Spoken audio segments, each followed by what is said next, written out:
Lack of proper কমিউনিকেশনের জন্য একটা ব্রাইডাল ডিজাইন কেমন হইতে পারে ওইটার ভিডিও আজকে আমি আপনাদের সাথে শেয়ার করব। তো হ্যালো এভরিওয়ান, আসসালামু আলাইকুম সবাইকে। এটা ছিল লাবিনা আপুর মেহেদি, যেটা ছিল আমার জানুয়ারি 12 নং ইভেন্ট অ্যান্ড জানুয়ারির লাস্ট ইভেন্ট। তো আপুর সাথে আসলে আমার কমিউনিকেশন খুবই কম হয়েছে। আর আপু আমাকে শুরুতেই ওই 3টা ডিজাইন দেখায় যে আপু আমি এটা দিব। ইভেন দেয়ার লাস্ট নাইটেও সে আমাকে জানায় যে আপু আমি এই ডিজাইন দিব।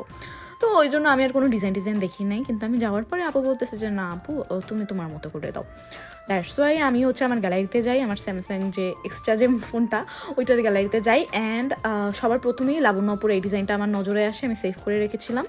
তো আমি ওইটাই দেওয়া শুরু করি। আমি আর বেশি ঘাটি নাই, কারণ আমি ইভেন্টে যাওয়ার 1 ঘন্টা আগে ডিজাইন প্রচুর ঘাটি, কিন্তু ওই সময় যেহেতু আমি সময় পাইনি আমি ইনস্ট্যান্ট এই ডিজাইনটা সিলেক্ট করি অ্যান্ড ওইটাই আমার মতো করে আমি রিক্রিয়েট করে আপুর হাতে বসাই দিই। অ্যাজ আপুর বিয়ের সব কিছুই আপুর করতে হচ্ছিল, যার জন্য আপুর বারবার উঠতে হচ্ছিল, কিন্তু আমারও তো কোনোই সমস্যা ছিল না, যেহেতু ওদিনকে আমার কোনো ব্রাইডাল ছিল না। সো আমি আরামসে আপুকে সময় দিচ্ছিলাম অ্যান্ড আস্তে আস্তে ব্রাইডালটা কমপ্লিট করছিলাম। তো এই ছিল আপুর হাতের প্রপার ডিজাইন। তো আপনারা সবাই জানাবেন যে আপুর দেওয়া পিকচারগুলো বেস্ট ছিল নাকি এইটা বেস্ট হয়েছে। আমার কাছে তো এই ডিজাইনটা বেশি ভালো লাগছে।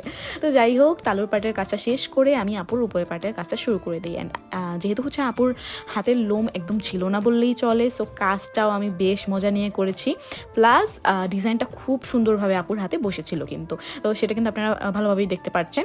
তো এরপরে আমি আসলে খেতে চলে যাই, দেন এসে আমি আপুর উপরের সাইডটা কমপ্লিট করি। অ্যান্ড আপু আমাকে আপ্যায়নে কোনো কমতি দেয় নাই, মাশাল্লাহ। আপু ওয়াজ সো হাম্বল আঙ্কেল, সে নিজে এসে আমাকে খাবার সামনে দিয়ে গেছে যে আম্মু তুমি খাও।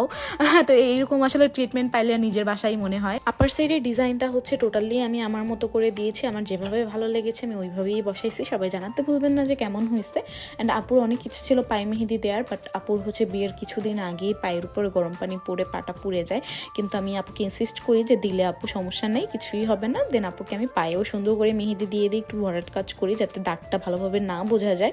তো এই ছিল আমার ওদিনকের ইভেন্ট। সবাই জানাবেন কেমন হয়েছে, আর দেখা হবে অন্য কোনো একটা ব্লগে। হয়তো একটু লেট হইতে পারে, বাট ইনশাল্লাহ আমি দ্রুতই আপলোড করার ট্রাই করব।